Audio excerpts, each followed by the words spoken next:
जितनी बार उनको गोली बजी उतनी बार उधर चलाने की आवाज़ आई। जितनी बार उनको गोली बजी उतनी बार उधर चलाने की आवाज़ आई। जब उनकी पहली आवाज़ आई चलाने की तो मैं बिस्तर में लेटी हुई थी, तो मैं उठ के गई बाहर। टारगेट किलिंग, आतंकियों की गोली का शिकार हुए दीपू की धर्मपत्नी को एलजी मनोज सिन्हा ने नौकरी का नियुक्ति पत्र सौंपा। ये है असर दैनिक श्रेष्ठ समाचार का।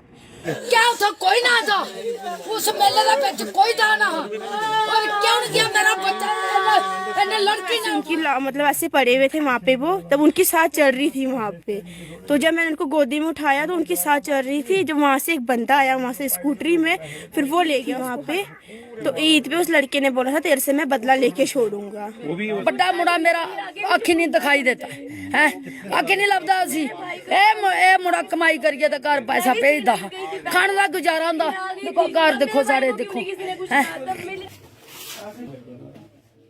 तो दीपू अब वापस नहीं लौटेंगे, लेकिन दीपू मरने के बाद भी अपने परिवार को उज्जवल करके गए हैं। परिवार के बारे में काफ़ी कुछ सोच के गए हैं।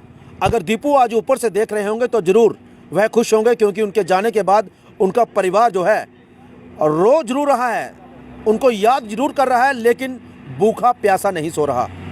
सत्य कहेंगे, सत्य लिखेंगे, सत्य चलेंगे। टारगेट किलिंग, आतंकियों की गोली का शिकार हुए दीपू की धर्मपत्नी को एलजी मनोज सिन्हा ने नौकरी का नियुक्ति पत्र सौंपा। ये है असर दैनिक श्रेष्ठ समाचार का।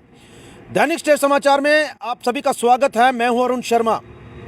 बात करें तो कुछ दिन पहले एक खबर हमने आपको दिखाई थी, और एक खबर नहीं कई खबरें दिखाई थी, अलग अलग कड़ियों के एंगल से, अलग अलग तरीके से, कि दीपू नामक शख्स जो मजालता में रहता है, और जब वो अनंतनाग, श्रीनगर के डिस्ट्रिक्ट अनंतनाग में एक सर्कस में कार्य करता था, अपनी पत्नी के साथ वहाँ रहता था, तो आतंकियों का शिकार हुआ, आतंकियों की गोली का शिकार हुआ, टारगेट किलिंग का शिकार हुआ।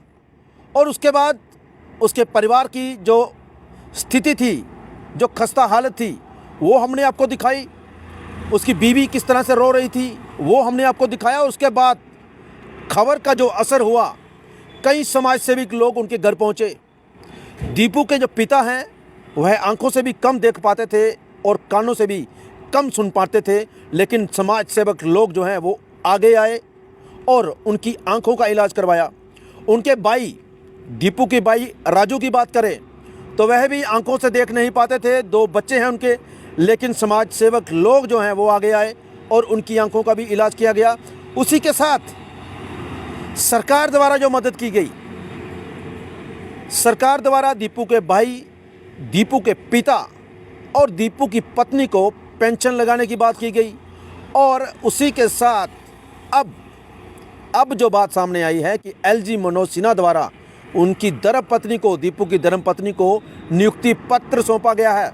और एक बड़ी खबर और एक अच्छी खबर, और दीपू के परिवार के लिए ये राहत की बात होगी, क्योंकि दीपू की पत्नी ने कुछ ही दिन पहले एक बच्चे को भी जन्म दिया है। दीपू की मृत्यु के बाद बच्चे का जन्म हुआ है। पत्नी की वो खबर वह भी स्टेट समाचार के माध्यम से हमने आपको दिखाई थी। लेकिन अब एक अच्छी राहत वाली बात, एक खुशी वाली बात यह है कि दीपू की धर्मपत्नी को नियुक्ति पत्र मिला है, और वो अब अपने बच्चे की जो परवरिश है उसे आगे भविष्य में अच्छा पढ़ा लिखा सकेगी। परिवार का पालन पोषण भी लगभग अच्छा हो सकेगा, क्योंकि उसके पिता, उसके भाई को भी पेंशन लगाई गई है। और कई लोगों द्वारा, समाज सेवकों द्वारा दीपू के पिता के अकाउंट में रुपए भी भेजे गए हैं, और इससे भी परिवार को काफ़ी राहत मिली है। बात करें दीपू की तो दीपू अब वापस नहीं लौटेंगे, लेकिन दीपू मरने के बाद भी अपने परिवार को उज्जवल करके गए हैं। परिवार के बारे में काफ़ी कुछ सोच के गए हैं। अगर दीपू आज ऊपर से देख रहे होंगे तो ज़रूर वह खुश होंगे, क्योंकि उनके जाने के बाद उनका परिवार जो है रो जरूर रहा है, उनको याद जरूर कर रहा है, लेकिन भूखा प्यासा नहीं सो रहा। क्योंकि ये सब जो असर हुआ है ये जनता का असर है, जो जनता आगे आई, और सरकार का भी, जिन्होंने आगे बढ़कर इन परिवार वालों का, इन गरीब लोगों का साथ दिया और इनकी मजबूरी को सुना और समझा। फिलहाल मुझे और मेरे कैमरामैन को दीजिए इजाज़त। नमस्कार।